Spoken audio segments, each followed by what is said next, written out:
Welcome to Jamaica Magazine. I'm your host, Theodore Henry. The fourth most common neurological disorder and one of the oldest known medical conditions is on the docket. What are we talking about? Epilepsy.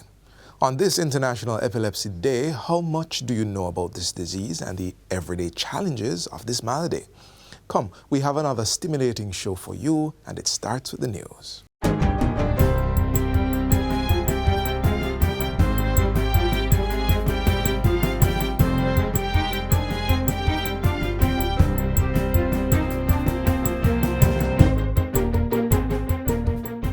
Good day, I'm Twyla Whelan and this is your JS News for Monday, February 12, 2024.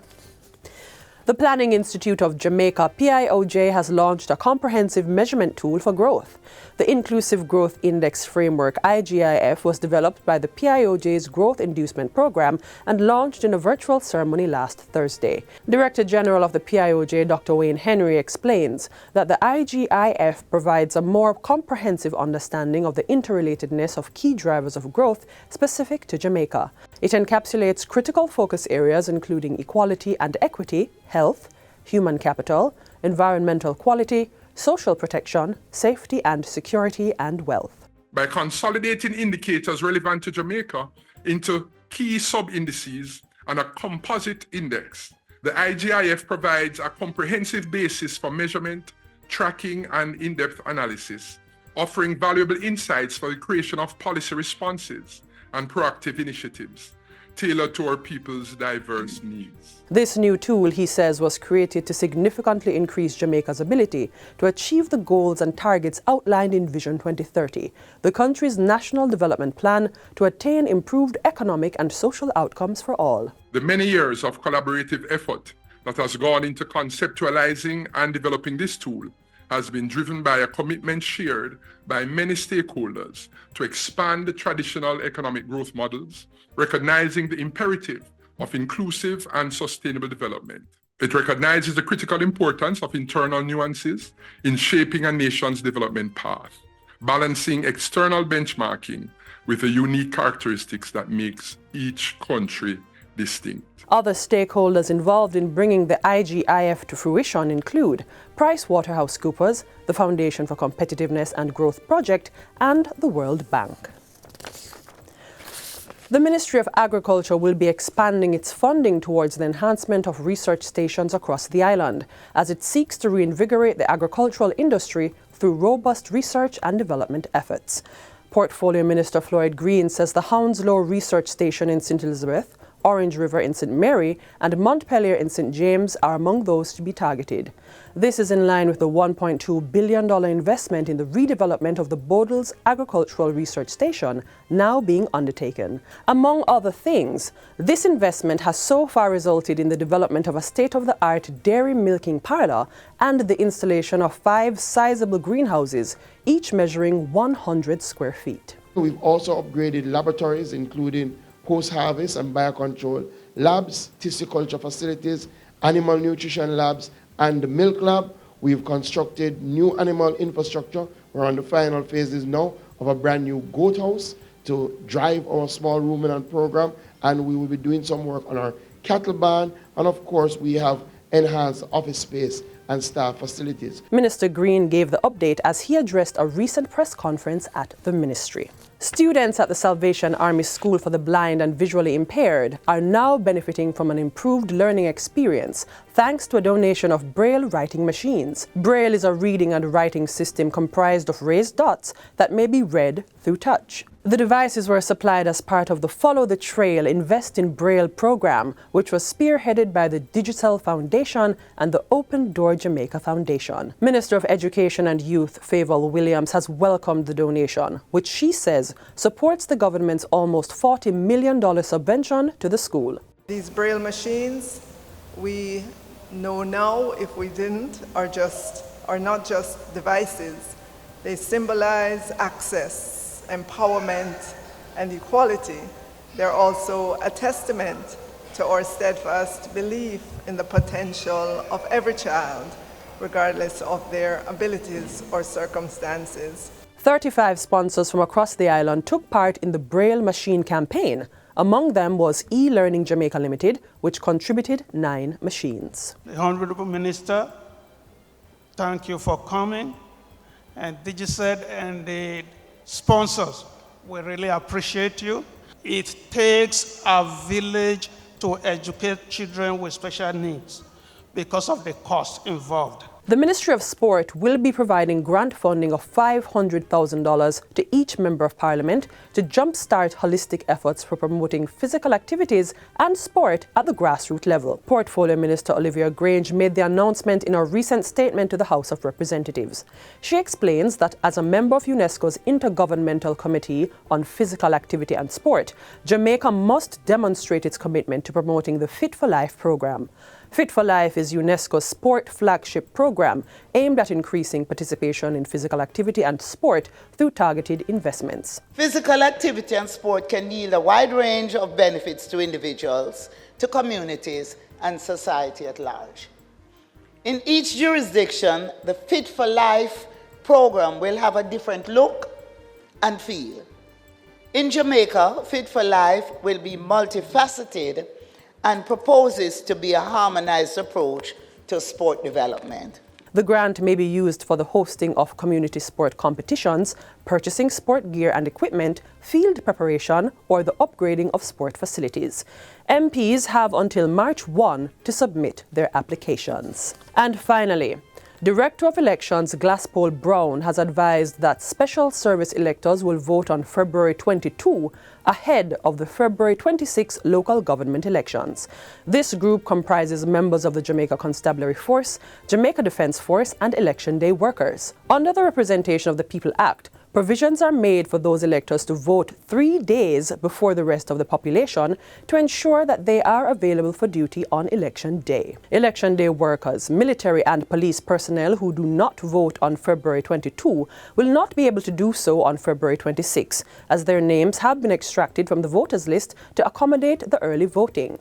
Mr. Glaspole says more than 30,000 persons will be engaged as Election Day workers, including presiding officers, poll clerks, supervisors, drivers, logistics coordinators, and handymen. The Director of Elections is appealing to business owners and heads of institutions to ensure their workers have time to cast their ballots, pointing out that by law, every elector is allowed time off from work to vote. And that's it for JIS News Today. I'm Twyla Whelan. Thanks for watching.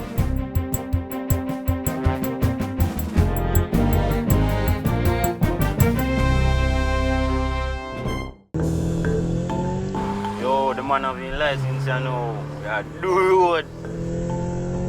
Yeah, brother, start the food. She said, if you drive so fast. Yeah, brother, start the camera, come on. If you drive better. A whole heap of bird food in here, man. I coward that. Yo, man, a girlie. Jano stars. The financial cost of higher education is always uppermost in the minds of parents and students. But at least one institution is working in earnest to make it easier for individuals to make this dream a reality. Learn more about the SLB Grant in Aid program so you can make an informed decision about your future.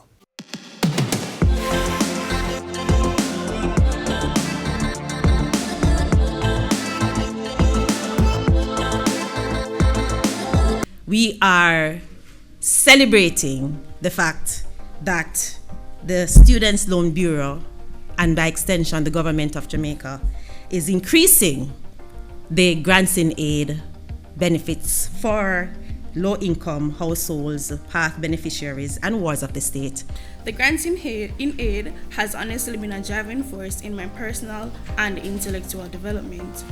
The Student Loan Bureau is not just facilitating higher education, we are bridging the gap between dreams and reality.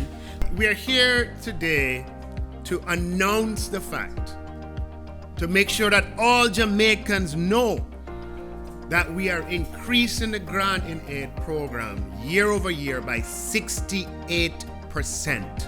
A grant in aid is a non-repayable monetary provision afforded to students of low-income household, wards of the state, and path beneficiaries. This benefit becomes accessible once you apply for a targeted loan, and that's the loan when you don't pay until you graduate. Just last year, we had 3,000 grants at $50,000 each. This year, we'll have 4,200 grants at $60,000 each.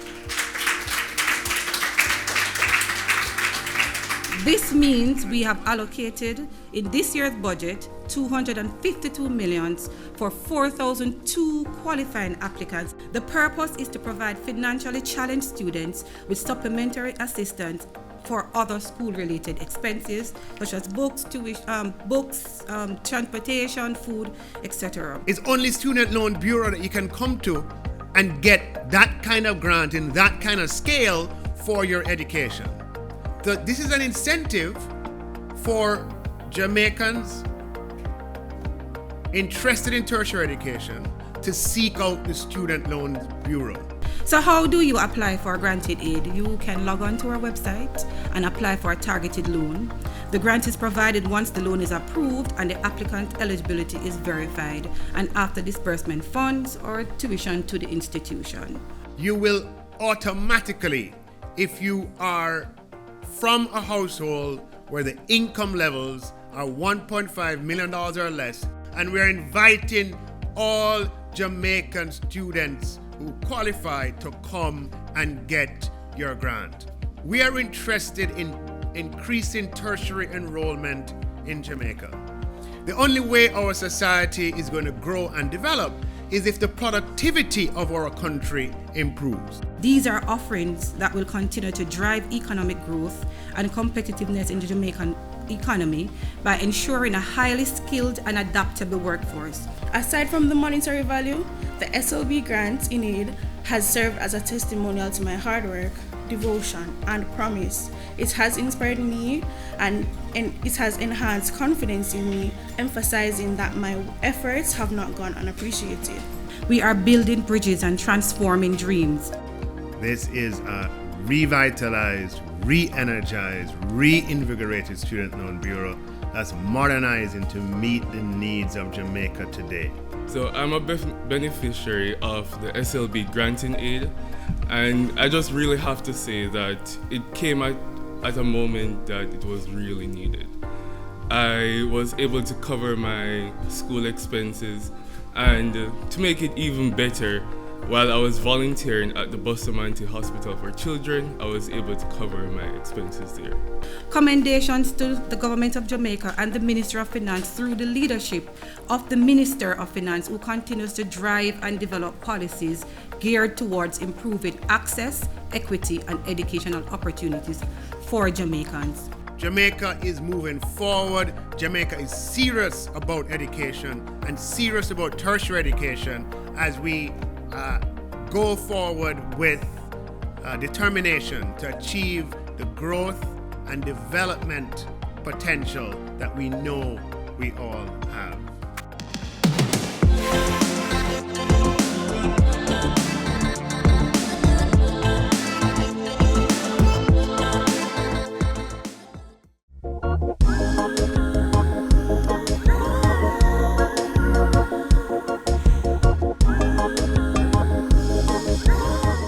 How much do you know about the Jamaica Social Investment Fund, JSIF, and its work to build strong, thriving communities in Jamaica? Let's watch this feature to find out more.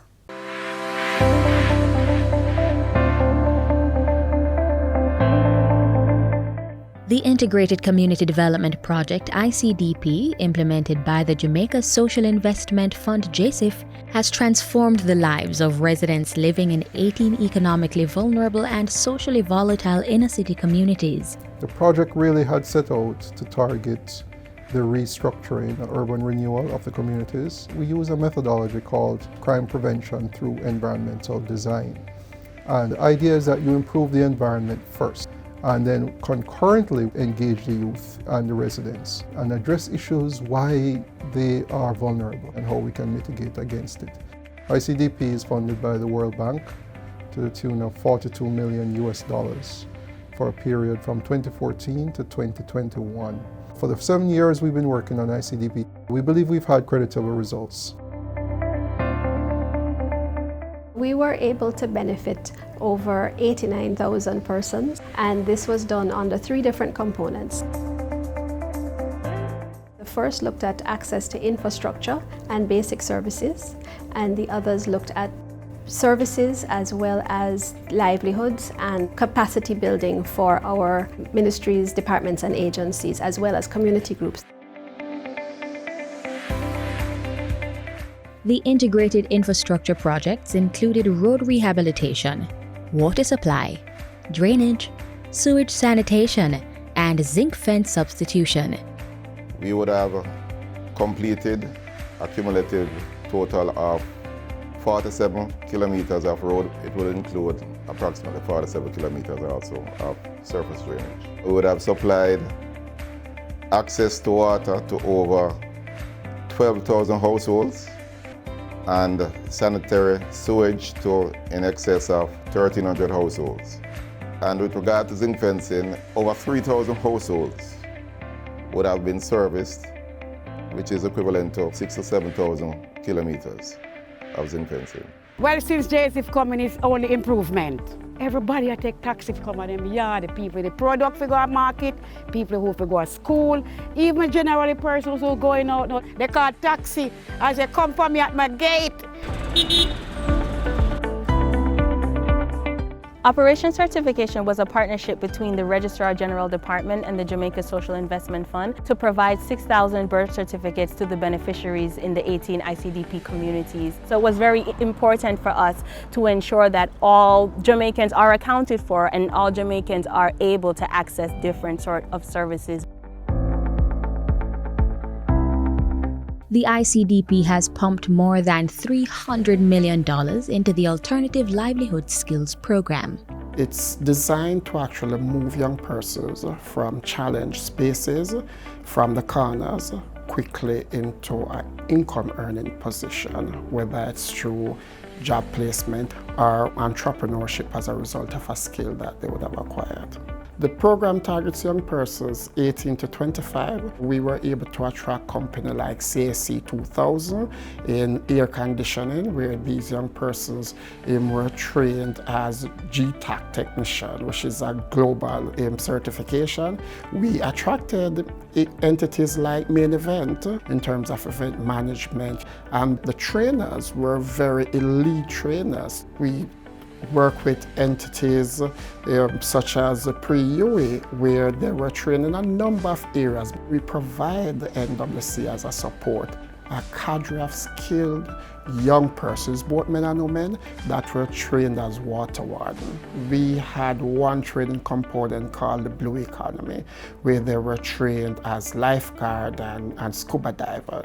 They were trained as small boat repairs technician, and we looked at programs like online entrepreneurship, where these persons are trained in gig work. ICDP is going to be remembered for the way it allowed the community members to work together as a collective. So in telling the ICDP story, certainly, while we will focus on the physical transformation, certainly I think the greatest story is the people being transformed. It's the best organization I ever see. They work for the people so much. The people love everything about JSF.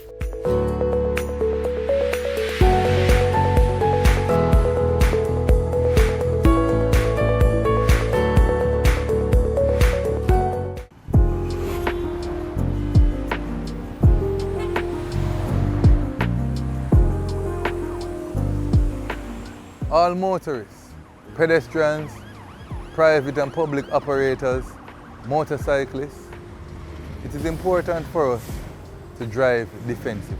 Driving defensively saves lives, and we know that lives are most important to each and every one of us.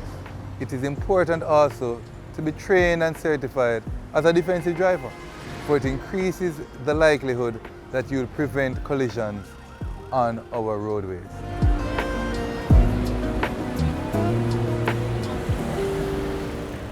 Micro, small and medium enterprises, MSMEs, account for about 80% of jobs in the Jamaican economy.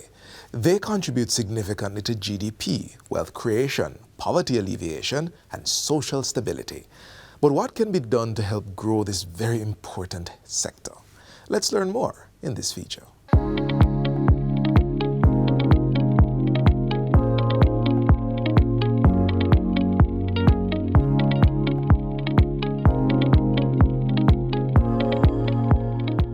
Micro, small and medium-sized enterprises, MSMEs, have a key role in Jamaica's sustainable economic development and growth. By their sheer numbers and mean income from exports, these entities could substantially cut or eliminate the country's trade deficit and significantly boost GDP. The Ministry of Industry, Investment and Commerce is on a mission to get more MSMEs to export and earn bigger profits from larger markets as it seeks to unleash the significant wealth creation potential of this sector. Through its MSME Roadshow initiative, the ministry is taking its services to these businesses to get them ready, set, and into the export market. The Roadshow is being initiated in partnership with the Inter-American Development Bank, the IDB. IDB is really happy to partner with the ministry on this initiative, for we are committed to promoting and providing support to private sector growth in Jamaica. Through 4 initial roadshow stagings, with the first held in Mandeville, MSME operators have been getting information on business development support, government incentives, and export opportunities. The events are also providing a space to create new linkages, networking, and business partnerships with a large gathering of public and private entities. Every single entrepreneur must understand that we must export. I'm encouraging you to make things that Jamaican people will eat and buy, but you must lift your mind to a place where you're exporting. Though small, the multipliable effect of their employment and income generation is huge. The MSME sector in Jamaica numbers over 400,000 entities. These account for 34% of the employed labor force, and it's estimated that tax-paying MSMEs account for 97% of all classified and registered enterprises in Jamaica. The MSME sector is a vital driving force that is propelling the creation of jobs and growth in Jamaica's economy. It is vital. All these small businesses, some of them hire 3 people, some hire 10, some can hire 25, some will hire 12. Every single job is vital, important to this country. And I like to say simply, if every MSME, through additional work and support, employs 1 person or 1 more person, we are talking about growing the employed labor force in Jamaica by over 400,000 people. If we got 25% of all MSMEs to export $1,000 a month, that's $12,000 a year. If my calculation is correct, we would be talking about $1 billion of export. Operating commercially and in the global space requires formalization and adherence to standards which the ministry is offering businesses. And so the road shows include a business pitch competition, business forum, an expo, and presentations to provide information on services being offered to the MSME sector. Also, for greater efficiency and ease of trade, the ministry is supporting digitization of businesses and their access to affordable financing. Together with our esteemed partners from the Inter-American Development Bank, we embark on a journey to empower our MSMEs. The Business Roadshow serves as a platform for knowledge exchange, networking, and inspiration, fostering an environment where these businesses can not only survive, but they will thrive. We need to inspire each other. We need to hear from each other. What are you doing? Are you making Bami's, bigger size, smaller size? Are you making stuff in sources that you're looking to export? Growing the country's per capita income in line with that of rich nations by producing and selling more goods and services to the point of sustained trade surplus is reason enough every Jamaican in business needs to get into the act of exporting where possible. Now suppose we get 50%. If we get 50%, that cuts off about half of the negative trade balance that we had in 2021. For the benefit of tipping the trade scale in Jamaica's favor, the government is assuring small businesses of all the help they need to grow. I talk about JAMPRO and who else can help them. JBDC is vital to MSMEs on the ground. So because they hold your hand, they show you how to do a business plan sometime, how to make your business better, how to register your business. The Companies Office of Jamaica, one of the 20 agencies of the Ministry of Industry, Investment and Commerce, is a crucial agency that assists MSMEs in becoming export ready. What do we mean by that? The Company Office of Jamaica helps to register and regulate businesses, ensuring companies are credible when conducting business transactions globally. MSMEs are encouraged to use the benefits provided by the ministry, including productive inputs relief and import duty and income tax relief for the importation of equipment or raw materials. Go look for good equipment, import it. Make sure you talk to the ministry and say, you have a plan. When we agree with your plan, Exim Bank is there to help you. With such targeted support, we are committed to strengthening these engines of innovation and chart a course toward shared prosperity.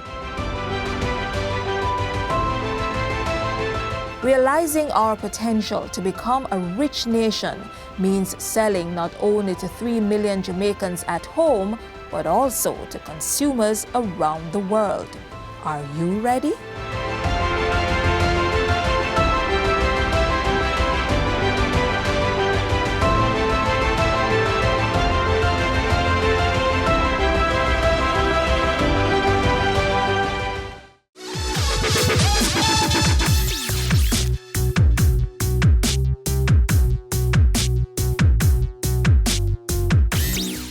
Epilepsy is a common condition that affects the brain and causes frequent seizures.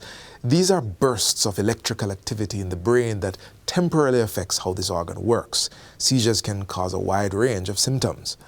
Epilepsy can start at any age, but usually starts either in childhood or in people over 60.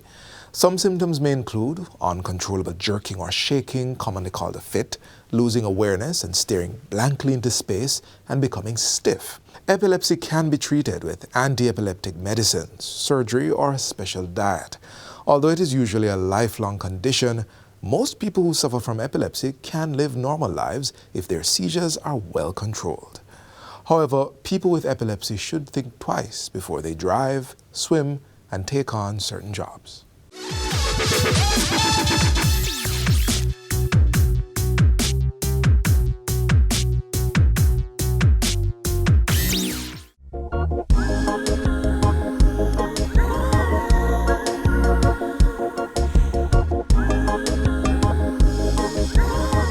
Thank you for being with us on Jamaica Magazine. Join us again tomorrow for another interesting journey. Of course, you can visit our website, jis.gov.jm, for more news you can use. On behalf of the entire team, I'm Theodore Henry. Thanks for watching. This has been a production of the Jamaica Information Service, the voice of Jamaica.